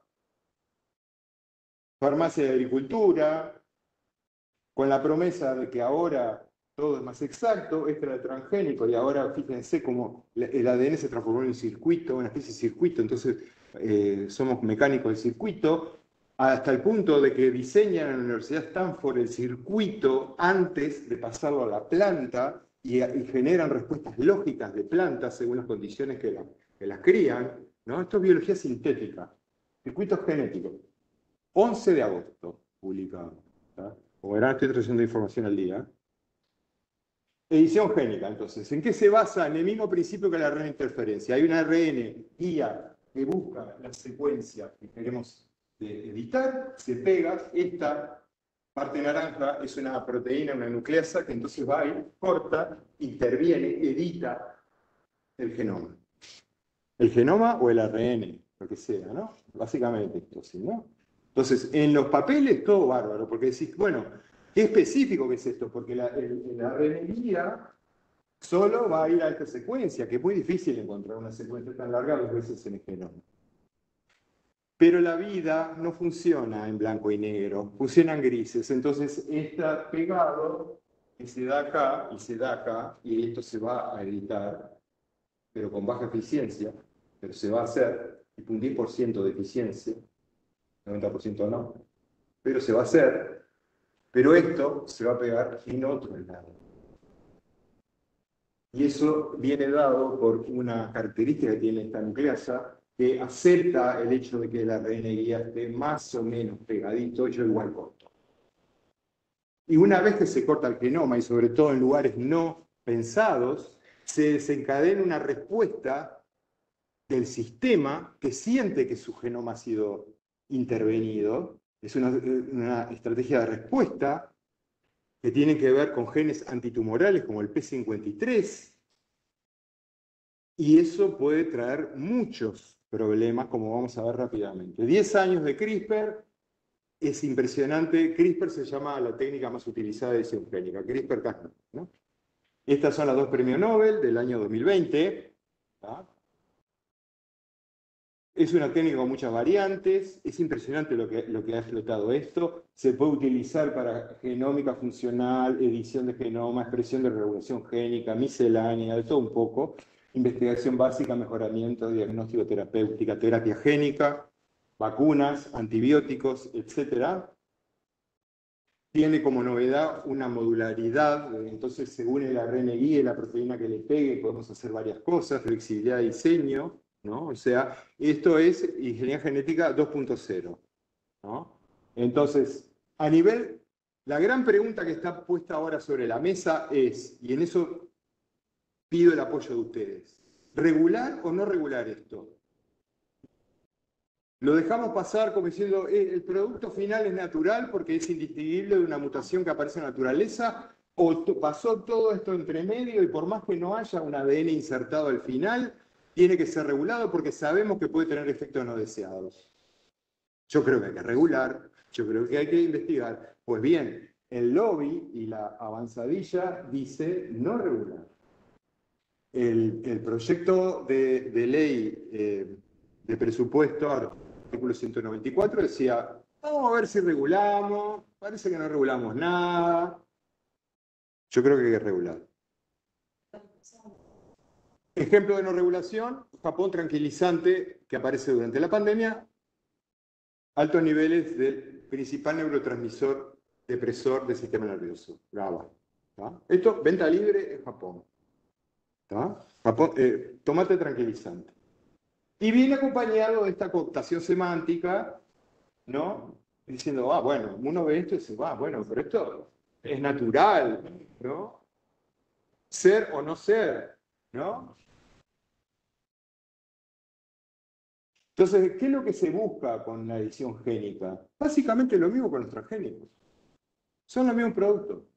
Resistencia a herbicidas es lo primero. Y ahora hay la lista de plantas que se han hecho resistentes a herbicidas, justamente tomando como modelo las que ya existen en el campo, que son las mutaciones TIPS y TIPA, son decenas de plantas editadas génicamente para ser resistentes a herbicidas. Luego, enfermedades, cambios en la composición, mejoras en el rendimiento, cambios en la composición sería el tomate, ¿no? Alteraciones morfológicas, vacas sin cuernos, para que cuando las transporten en el camión no se estropee el cuero. Entonces, ¿qué pasa con estas técnicas? Tienen sus limitaciones, baja eficiencia, efectos no deseados, acá hay toda una lista, después si quieren ver el video para ver, esto es muy técnico, pero la cuestión es que esto no es tal cual nos lo contaron del inicio, que es súper exacto, eficiente y no deja huellas. No. Entonces, hay una lista larga de qué pasa en vegetales, efectos no deseados, efectos fuera de blanco, es lo que yo decía, se pega fuera de blanco, ¿tá? Vegetales.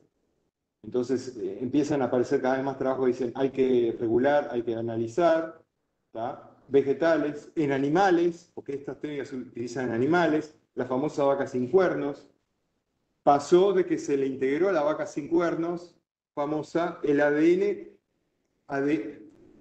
moléculas que reflejan todos los pasos de ingeniería genética previos a la edición. ¿Me explico? Porque para llegar a la edición hay que hacer todas unas maniobras previas. Todo eso, cuando se abrió el genoma, que estaba remanente ahí, se integró al genoma. ¿Tá? En baja frecuencia, pero se integró. ¿Tá? Entonces, estas vacas no pudieron ser comercializadas, ¿no? Todo esto puede pasar en las vacas y en otros animales. Animales, querían hacer ratones tranquilos para en laboratorio no se agredan dentro de la jaula, ¿no? Para poder hacer mejor investigación. Es el al revés, más agresivo. ¿Qué pasó? Y pasó que no conocemos todavía cómo funciona bien el sistema biológico. Seguimos pensando que tocando una partecita ya, porque ese gen codifica para tal cosa y no sé qué, ya va a estar como por arte de magia lo que queremos. Y pasó el efecto paradójico, al revés. Entonces, ¿qué está pasando? Es que no lo sabemos todavía. Pero ya está la patente para hacer gallinas que matan a sus propios polluelos machos antes de nacer. O sea, cuando se está formando el huevo, si se censa que es macho, afuera el huevo.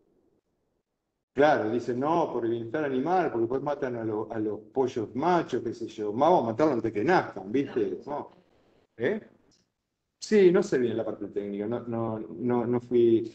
Luego, y esto sí que me parece muy serio y que tenemos que ver, y capaz con esto voy a ir terminando. La intervención sobre seres humanos. ¿No? esto que se abrió poco tiempo después que se empezó con CRISPR, ya en el 2015. Entonces ahí se empezó como a decir, bueno, ¿hasta dónde vamos a llegar?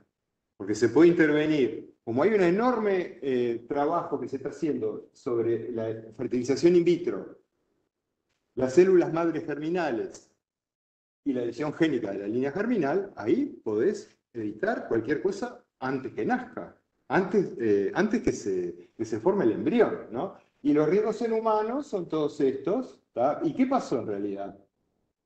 Como ejemplo, ¿no? Y yo digo, en realidad estuvo bueno que pasara esto porque abrió un poco.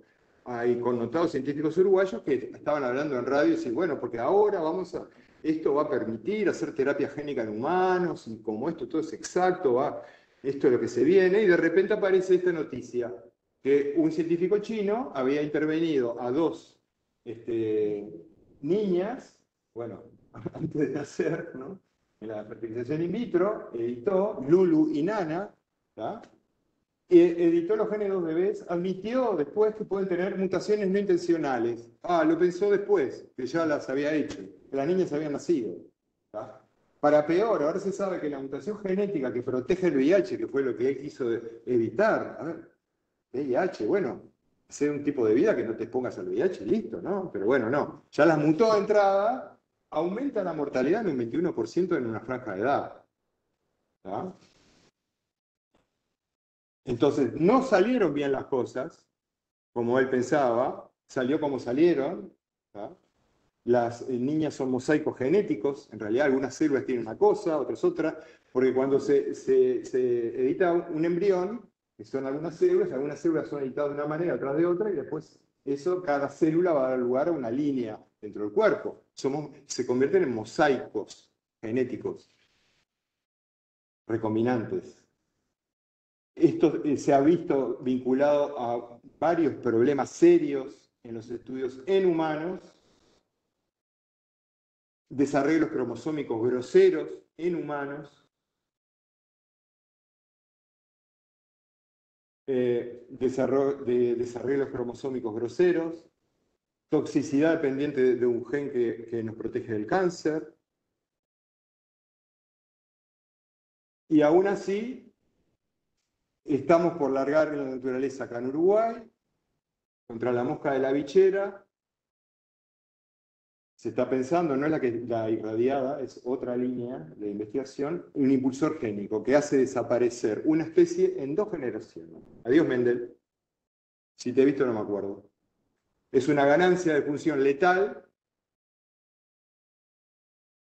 dominante, muy dominante, que hace que en 2 generaciones todos los mosquitos sean azules, llevan el impulsor génico y estos son estériles, cambiaron los mosquitos, desaparecieron. Claro, porque hay que erradicar las plagas, ¿no? Hay que seguir con la lógica de la guerra. Vamos a hacer la guerra a las plagas.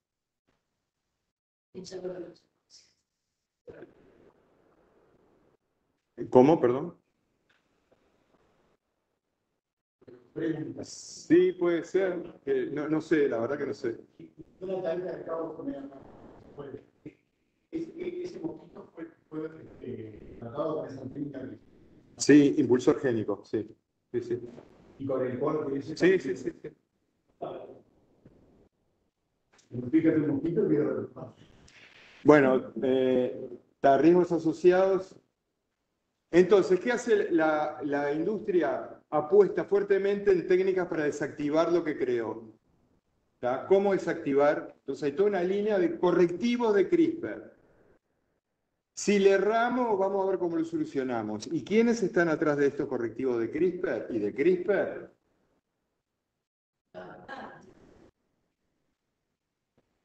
265 millones de dólares. Cuando uno piensa en el presupuesto universitario y ve que se ponen 65 millones de dólares para suprimir los efectos. ¿Y quiénes están metidos en estos proyectos? Los mismos que inventaron a CRISPR. Los mismos que están atrás del desarrollo de CRISPR. Están viendo a ver cómo controlar CRISPR. Abrieron la caja de Pandora. La caja de Pandora ya está abierta. Están viendo a ver cómo hacemos eso. pero no podemos dejar que eso se haga sin regulación, sí que la sociedad tenga por lo menos conocimiento de lo que está pasando, ¿no? Entonces, me parece que eso, digamos, es el gran trabajo que tenemos que hacer ahora como ciudadanos, ¿no? Entonces el colectivo TAL se posicionó frente a este proyecto de ley de rendición de cuentas, decir, no, no se va a regular, no, hay que regular, hay que analizar el producto y el proceso que llega al producto, porque el producto, si bien es similar al natural, pasó por un proceso de edición que dejó huellas. Tenemos que analizar eso. Hay que ver quién lo analiza. Sí, exacto. Pero que alguien lo analice. Sí, pero es verdad, hay que ver quién lo analiza. Acá hay una serie de sugerencias para todo esto. Si quieren saber más, hicimos un ciclo de webinarios sobre este tema organizado por la UXNAL, que no lo puse.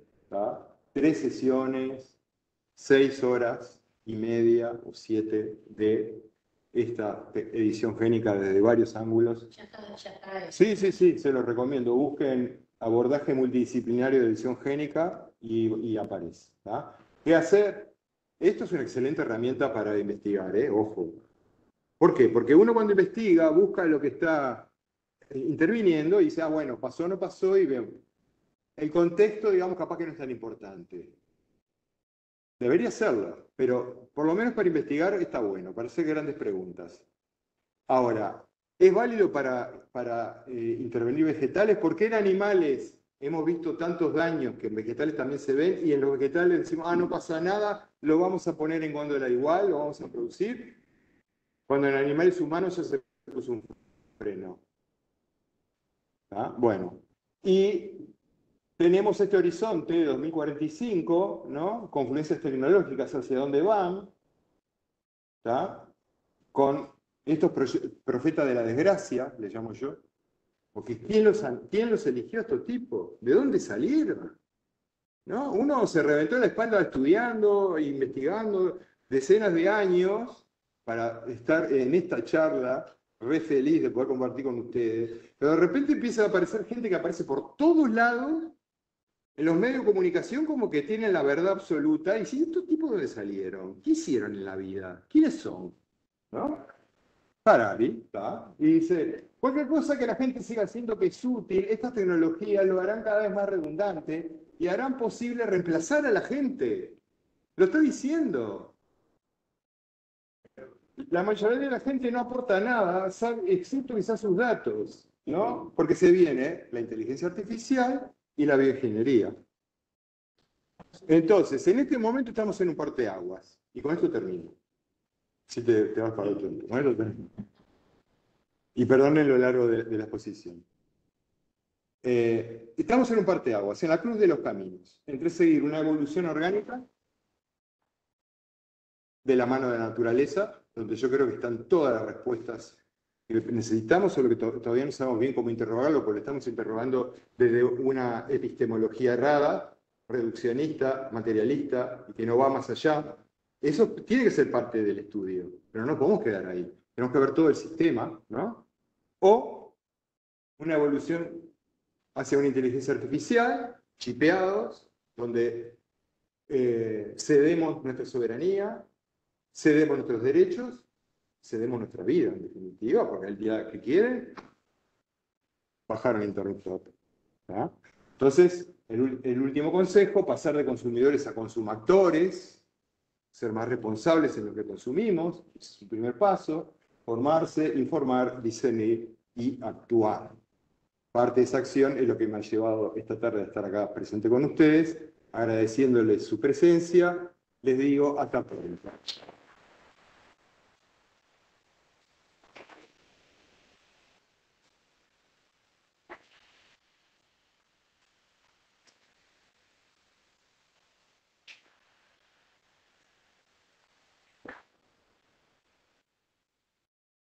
Gracias. Bueno.